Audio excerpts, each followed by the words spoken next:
依依，你大帽我都認得你，你見唔見到後面有閉路電視啊？影到你啊，認到你㗎！歡迎大家收睇我哋嘅化妝界同人為路。咁我哋今集咧就係連貫翻上一集啦。我哋上一集咧係講客人定係客人咧咁樣係咪？其實大家分唔分到啊？客人同客人有咩分別？到時打翻個字喺度，客人同埋客人。上一次聽嗰啲咧都幾嚇人嘅嗰啲，突然之間發癲咁樣。嗰啲係白卡頭係。其實揾集我哋講白卡啊，白卡都有好多故事可以分享，好笑。佢個身上面係有呢啲卡嘅證明咧，佢未必告得佢入㗎。哦，係咩？係啊，所以即係嗰啲有社會仲可以繼續工作嘅，要用藥物嚟去控制住佢，同埋要覆診嘅，係啦嗰啲咩人啊？咁下次我哋再開一個話題講白卡。冇錯。咁今次呢個咧，我哋係講係好中意 Lam Sam 㗎。大家知唔知咩叫 Lam Sam 啊？係就係咧中意左拗右拗嗰啲。即係拗 sample 嗰啲人啊！嗱，你去買嘢，人哋送 sample， 或者咧你去生日啊嗰啲咧，咪會有時有啲禮遇送俾你，咁嗰啲唔算啊嚇。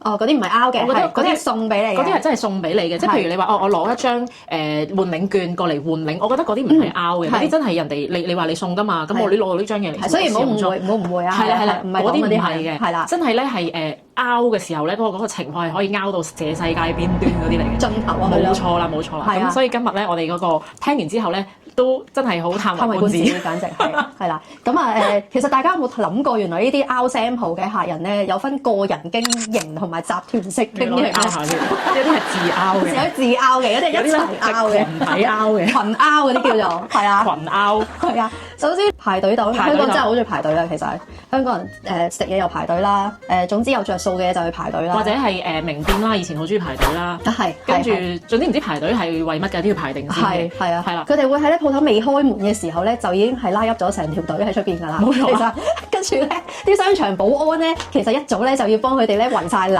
啊嗰啲咁樣。佢哋係會霸埋人哋嘅門口啦。係啊，跟住即係去埋人哋門口嗰度排隊啊，阻住人哋開門啦。冇錯。跟住佢哋嘅人數咧係會多到人哋要攞條嗰啲帶嚟去綁住佢。即係嗰啲好似人哋封鎖線咁樣啊。係啦係啦係啦。其實咧就係為咗其實1 ml 或以上嘅 sample 嚟攞嘅啫，係啦。咁咧跟住咧佢就見到啲門口即係鋪頭門口差唔多開門啦，跟住咧佢就會喺度追問啲同事：你哋開門未啊？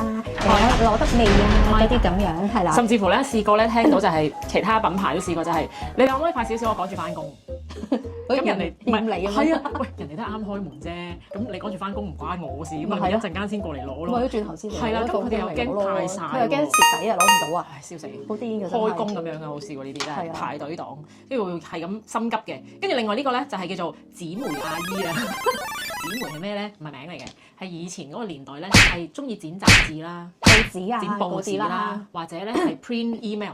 係啦 ，print email。咁以前咧，我哋夜晚啊，某一啲旺啲嘅地區咧，係冇咁多，即係應該係話以前未興咁多叫做 Excel 嘅 system， 全部都係紙嘅，係啊，全部嗰啲表咧都係要自己填嘅。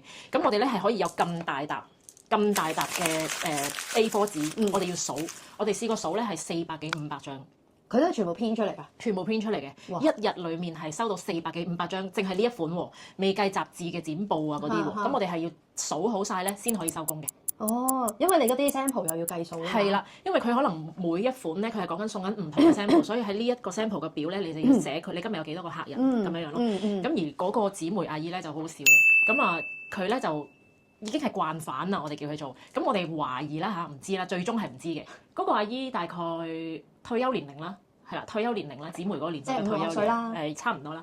咁佢初咧就入嚟咧就攞住一張半張，即係佢就咁行入嚟攞一張半張咁俾你嘅啫。咁我 OK 啊，係咪好正常？好啦，久而久之之後咧，咁我喺嗰度都好幾年啦，嗰間鋪，佢開始攞一沓。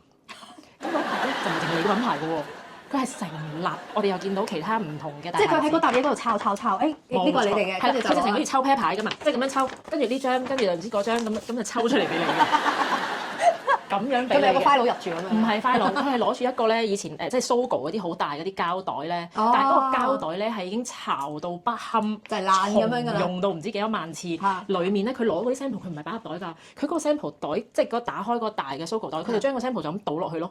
哦，即係一袋過。係啦，但係你又望，有時我哋八卦裝下佢喎，係咪好大袋 sample？ 係紙嚟嘅，紙嚟嘅，咁係睇唔到啲 sample 嘅。咁好啦，咁跟住佢成日都係咁樣 keep 住嚟攞啦。咁有一次咧好笑。佢咧直情係易容喎嚇，點樣形容？佢咧就行入嚟啦，着住個外套嘅，着住一件外套行入嚟，佢係咁樣嘅，耷低頭，我想換嘢咁樣嘅，跟住咧第二次咧就除咗件外套，就臥高頭，我想換嘢咁樣。即係同一日嚟嘅，同一日，跟住咧點知有一日咧佢係連續3次佢戴帽啊，即係佢一次戴帽，一次除帽，除帽戴帽除外套咯，係啦，就以為人哋唔認得啦。係啦，好好笑嘅問題係咩咧？3次招待佢嘅都係同一個同事。咁我哋話咩？咦，小姐其實你今朝嚟過唔係啊，佢係第2次嘅時候個同事就咁樣望住，因為佢第1次耷低頭嘛，係啊，佢第2次望住你嘛，咁望住你嘅時候個同事就送俾你啦，咁樣啦，跟住第3次咧佢戴帽啦，跟住佢就姨姨你戴帽我都認得你啊，好耐啊！姨姨你戴帽我都認得你，你見唔見到後面有閉路電視啊？影到你啊，認到你㗎。跟住阿姨姨點啊？跟住嗰個姨姨就咁樣耷低頭，唔好，因為佢個閉路電視喺上面，佢即刻即刻耷低頭。佢即刻耷低頭之後咧，咁佢唔出聲喎，又唔走喎，咁最後你都係要俾佢啊嘛。係啊。跟住佢話：呢個係最後一包啦，如果我再俾你咧，聽日你就見我唔到，就唔會再有人俾3包你㗎啦。呢個真係笑死，我覺得經典啊！形容嗰下先好笑，好有心機佢。係啊，嗰時唔知，我哋懷疑咧，佢唔知係咪幫啲寫字樓洗樓換 sample 啊？係。因為嗱，你冇可能買咁多份雜誌，係咪先？就算你攞免費嘅報紙啊，唔係份報紙都賣同一個廣告啊，大佬啊！你仲要有電腦 email 編出嚟嗰個墨又要錢喎。係啊，係啊。所以我哋其實都唔知成本好高啊，其實。好好笑。你又要出紙啦，又要出編打物啦。跟住係啦，就係唔想要交通費咯。佢同一個地方。同一個地方狂換咯，所以佢應該係我去完呢度，跟住晏晝要再嚟過，咁我哋去咗第2度先。佢唔係好耐㗎咋，佢唔係隔好耐，唔係隔好耐㗎，真係一個朝頭早嚟㗎咋。佢可能而家喺度諗緊我陣間以一個咩形象出現咧？係啦，所以佢一次得翻頭嚟應我唔到嘅，即係佢就成日你睇我唔到，你睇我唔到。我突然間諗起之前咧，我都翻過間公司咧，又係有個女人咧，即係喺中環區喎，中環區咁你知都係啲甲級寫字樓啦。跟住咧嗰個女，頭先嗰個係 Elements 嚟㗎，係咪啊？Elements 都寫字樓嘅，係啊，上等㗎嘛都。跟住咧，佢嗰個女人咧係上晝食 lunch 嚟咗一次啦，跟住之後收工又嚟咗一次啦，咁已經認得佢㗎啦。跟住我就話：咦，小姐你頭先嚟過㗎咯喎，你係咪試完之後好中意，你想翻嚟買？我冇問題，佢話我冇嚟過喎，頭先我唔係我嚟嘅喎。跟住，咦？你頭先冇眨眼喎。跟住我話：唔緊要啊，咁我俾埋再一次你啦，咁樣就只每人只可以攞一次嘅啫，咁樣。跟住之後佢就攞完就咁走咗去啦，已經唔認咯。佢真係死去咯。佢唔認㗎。如果你正常一個客話咩接最後一次，我頭先冇嚟過咁樣嘅話，跟住我心諗，哇！你都幾厚面皮嘅喎，真係。為咗包 sample。咪咯。其實都唔緊要啊，我覺得咧 sample 係 OK 嘅，真係冇問題。問題係有啲人咧好得意㗎，你攞嘅時候咧，佢唔問你係咩，攞完就走㗎啦。佢唔會想了解下嗰包嘢究竟係咩嘅。係啊，唔問㗎，佢淨係純粹想攞嘅啫嘛。佢唔會問你點樣用啊，或者係或者一包用幾多次啊，咁樣都唔會㗎嘛。純粹佢就係有嘢攞啊，咁好啦，我攞呢個係我應得嘅，因為我有呢一張嘢啊嘛。係啊，跟住有啲勁冇禮貌下嚟，唔該，攞嘢，攞咩啊？攞錢啊？嗱呢啲咧，我亦都試過一次咧，就係 marketing 冇同我哋前線嗰啲人講，會有呢啲換領嘅活動。而嗰一次咧，亦都係第一日落嚟換嘢。咁嗰次我唔記得咗係要化完個妝，跟住先送嘢俾佢咁樣嘅。咁咧嗰個客咧就一入嚟咧就係頭先你講嗰啲咯，未開門就已經係企喺門口等，仲要嗰次咧佢拖喼添，係啦，拖喼唔知佢要拖去邊啦。咁啊，跟住佢就入嚟要化完個妝先攞 sample 咁樣樣嘅。咁跟住之後咧。大概係30分鐘內要化好咗個妝咁樣啦，咁跟住之後我哋又冇見過嗰張嘢啦，咁啊大家同事都喺度論啦，咁啊全英文嘅嗰張嘢，咁其實有少少唔明啦，但係咧就見到某啲字眼係寫要化咗個妝，跟住就要有個 sample 俾佢，咁但係個 sample 係送啲咩咧咁樣，但係前線又未收到要送嗰樣嘢啦，咁啊點都幫佢化咗個妝先啦，咁啊化完個妝好啦，送咗俾佢啦，出咗門口，轉個頭翻入嚟，唔係隔好耐，唔係送呢個喎，跟住之後咁係送邊個啊？跟住佢話：我上次攞咗咯喎呢個，即係你係上次攞咗，唔代表係我哋唔係送呢，因為對住嗰個名係送呢個嘅喎。係啊，咁係送呢個，我已經有㗎啦，你俾第二啲我，點啊小姐？喂，咁人哋指定咗送嗰個俾你㗎嘛？點你要魚柳包餐，你中意俾魚柳包我？唔係咯。咩事啊？即係有啲人真係無理取鬧啊！好癲㗎，真係係啊！我覺得你有禮貌少少嘅話，可能我上次咧我都試過啦。你呢個有冇其他嘢可以俾我試下？係啦，即係我覺得你有禮貌啲講，我哋即係 OK 嘅，我哋都會俾你試嘅。如果真係有試用裝嘅話，但係唔係咁，唔係一嚟就咁無禮咁樣喺度就試過咯。有冇第二啲啊？咁樣。我上次攞咗咯喎，咪咯，跟住又送呢啲啊，小姐我爭你1蚊咩？咪又送呢啲啊，所以都係呢啲，有冇其他啊？悶悶啊，試又唔過咯喎。係我哋俾嘅咁。即係啊，其實喂講真，你好似嚟討欠你，總之就係爭佢1蚊，爭佢錢咁樣，好似嚟討唉債咁樣喺度，好黐孖筋㗎真係。跟住咧有啲係呢個好神心啊！呢個呢個跨區人士係啊，好神心啊！呢個係啊。係會即係都幾反應熱烈咧，通常第一日咧未夠食 lunch 嗰啲時間咧就差唔多換晒嘅，係啦。咁啊通常嚟換咧點解都即係如果你翻工嘅話，其實都係食飯時間先嚟攞噶嘛。係啊。但係通常嚟攞 sample 嗰啲咧，都係一啲唔使做嘅媽媽啦，或者係退休啊嗰啲咁嘅人士啦，係啦。咁咧有一次咧就係佢話我特登我住新界㗎，我特登喺新界出嚟銅鑼灣嚟攞㗎，你哋咁快換晒？打嚟啊佢唔係佢就係行過嚟。哦，係啊，佢話嚇咁快換晒，咁你哋又唔好出呢個 post 話俾人哋攞 sample 啦咁樣喎。喂，咁其實人哋都寫咗係換完即止嘅，即係啦，即係其實冇講到已經夠快㗎啦。係啦，佢就覺得喂我特登出嚟㗎，你都唔俾我啊咁樣喎。喂，其實咧即係人哋都寫咗換完即止嘅話咧，即係你冇得拗㗎嘛呢啲嘢。呢啲冇啊，唯有都係要留翻佢電話咯。係啊，跟住就喺度發爛渣咁樣咯，跟住我都明白嘅，佢咁神心要跨區出嚟。其實都係真係唔好意思啊，要你咁遠行出嚟，又要搭車。係有啲就話我特登嘥咗車錢出嚟啊咁樣。係啊，咁有啲唔係2蚊㗎嘛而家。冇，係啦，即係嗰陣時未有2蚊㗎嘛。咁所以佢樣都應該未必係2蚊嘅。係啊，佢仲要搭翻車翻去，咁起碼嗰度都已經係30-40蚊嘅來回車錢㗎啦，已經都係啊。有啲客咧好搞笑㗎，佢係買嘢啦，跟住買完嘢之後咧，好多品牌而家其實都話啊，咁我真係送翻少少試用裝俾你試下啦，或者係啲頭先俾你試過嘅，不過你未買，咁所以就俾你翻去試下咁樣啦。咁跟住當啲同事咧拉開櫃桶嘅時候咧，跟住佢咧就會當自己屋企咁，自己一齊吐槽咯。跟住佢話有啲咩啊？呢個色啱唔啱我啊？嗰個啱唔啱我？呢個咩嚟㗎？嗰啲咁樣，你嗰啲一支支幾好喎？佢話呢啲啱唔啱我用啊？咪啱你用都冇可能俾晒你嘅。咪咯，黐線！我佢就成日好似尋寶圖咁喺我同你一齊喺度抄㗎，踎低同你一齊抄啦，拉開你個櫃桶抄啦，跟住之後咧，我哋啲跟住你隔離嗰個仲有冇啊？嗰個櫃桶跟住自己拉咯。有嘅，一定有嘅，你快啲揾下，一定有。得啦，喂，你幫我抄下咁樣。我好乖㗎啦已經，你唔好再咁。唔好再抄啦。人哋已經係講咗個數量，只可以送2-3包俾你，我送一沓俾你好冇？係咯，先？真係啊！我俾晒成間鋪啲 sample 你啦，如果咁樣。即係人就係咁㗎啦，有時。係啊，好中意。跟住咧有啲係即係喺啲限定日子裏面啦，嚟換唔到啦。譬如可能嗰個 promotion 喺1個月內你可以過嚟攞咁樣，即係可能最後一日31號咁樣，特登走過嚟就打電話嚟啦。我咧就今日都嚟唔到嚟攞 sample 啊！我想問你可唔可以幫我預留？我聽日過嚟攞啊！小姐唔好意思，因為我哋咧今日已經係 last day 換嘅啦，所以就冇得預留。跟住咧就又發脾氣啊！我都已經係喺你哋截止嗰日之前打嚟㗎，你都唔俾我留啦！係咪咁都唔得啊？我剛剛買開你啲嘢嘅噃。所以咧，如果你話第2日嚟嘅話咧，係 OK 嘅。第2日嚟都即係叫做有酌情權啦，係咪？係。但係有啲咧，佢唔係第2日嚟㗎。可能搞成個禮拜啊！係啦，有一啲人甚至乎咧係留咗俾佢之後從此冇嚟過，真係好乞人憎。係啊，即係從此冇再嚟過，係咪係？好似唔記得咗你幫佢留嗰啲嘢。係啊，跟住打翻俾佢咧，一係 cut 你線啦，唔聽電話啦。嗱，呢啲叫 sample 啦，係咪？有啲人咧又突然間扯開話題，買完嘢訂咗貨，俾晒錢都可以唔嚟攞㗎。跟住打電話俾佢咧，係可能1年至2年再打俾佢嘅時候咧，佢都係冇人聽㗎。跟住仲要咧。點啊？做緊嘢啊？係咩？好啊，咁我得閒揾日再嚟攞咁咯。即係有時唔係話所有電話咧都係叫你買服務嘅，有啲其實係叫你嚟攞翻嘢嘅啫。係啊，即係唔係啊？但係其實你唔要咪講聲咯，我唔使留啦咁樣咪得咯。即係你唔好要人哋難做，又要擺低你啲貨擺埋一邊，跟住又揾個地方嚟擠咁樣。啱號已經唔大㗎啦。我哋試過啲紙咧係已經黃咗啊！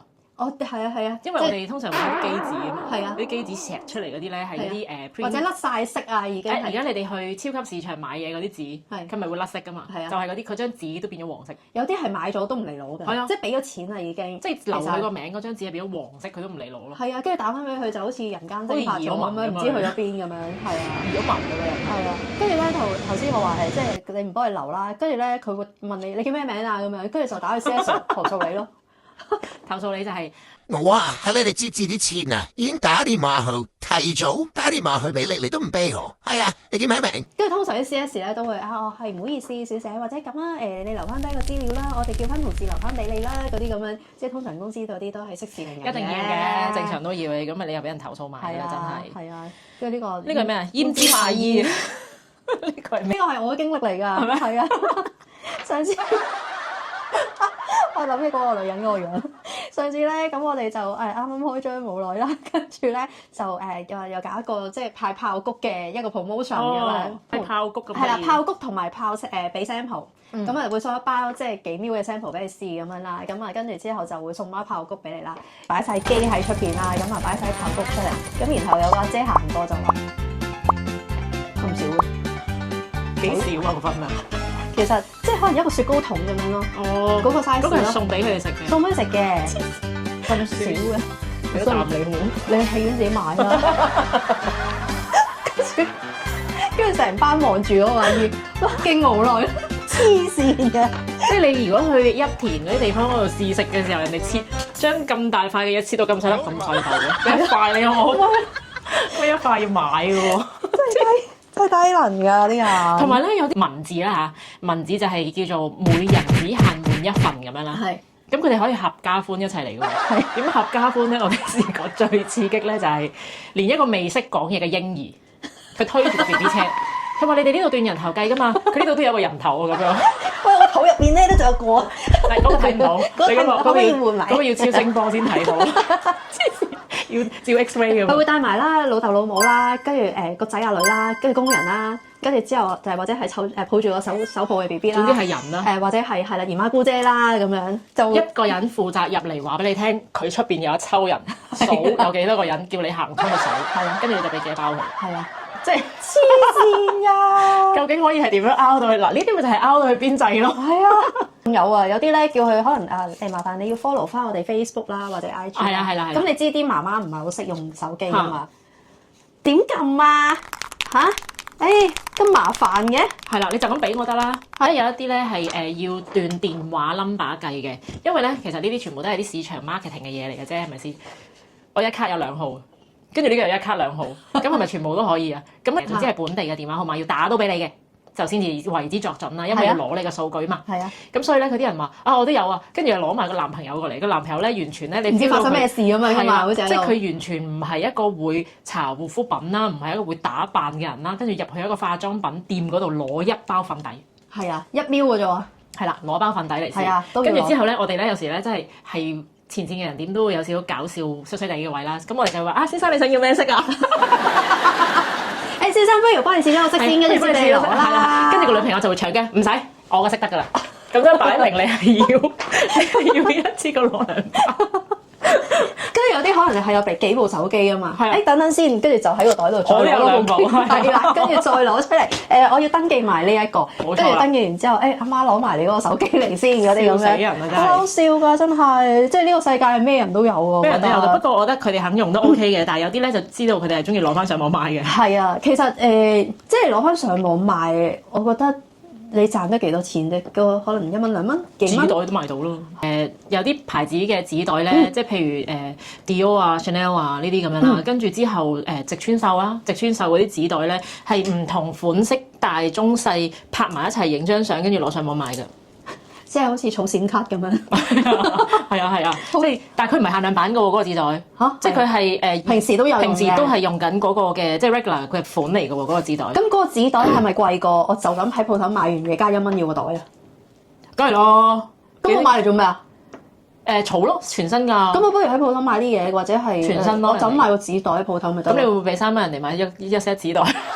我唔會咯，佢嗰個紙袋好似都要10蚊嘅。嚇，係啊，都要10蚊。你哋自己會唔會中意都會有時攞下啲 sample 翻去試下㗎？係。如果你中意有 sample 翻去試下嘅話咧，今次咧我哋咧就分享咗幾個故事啦。咁我哋咧都會有翻少少跟翻我哋今次呢個主題，係啦，就叫做問答環節冇錯啦。咁我哋會留意翻喺我哋嘅 IG 嗰度咧，我哋會將呢幾個嘅簡單嘅故事咧就會 mark 翻上去。你對邊一個最有興趣嘅話咧，你哋可以留言，跟住之後咧就 comment 埋俾我哋聽，即係對呢一樣嘢有啲咩感受啦，或者總之係搞笑啦，你哋啲 comment 都冇所謂嘅。咁我哋咧就會抽獎嘅，抽出一位幸運兒咧，我哋就會送翻包 sample 萬盒嘅 sample。 sample 係啦，有幾多㗎？入邊 sample 都 OK 嘅，唔係1 ml 啊嘛？唔係，即係唔係咁佢1 ml 啊有啲款可能係有1 ml 以上嘅，我哋head to toe 嘅嘢啦，總之就送翻俾你哋嘅，咁你哋記得留意我哋嘅 IG story 啦，係下集嘅預告啦，我哋下集我哋都會講下啲白卡嘅客人，係啊，頭先我哋講啊嘛，係啦，白卡客人，白卡客人係希望你哋都好多密切留意我哋嘅下一集嘅短片，係啦中意嘅話咧記得 like、subscribe、 share。 share，最緊要就係 comment，comment 咧就係對我哋最大嘅支持。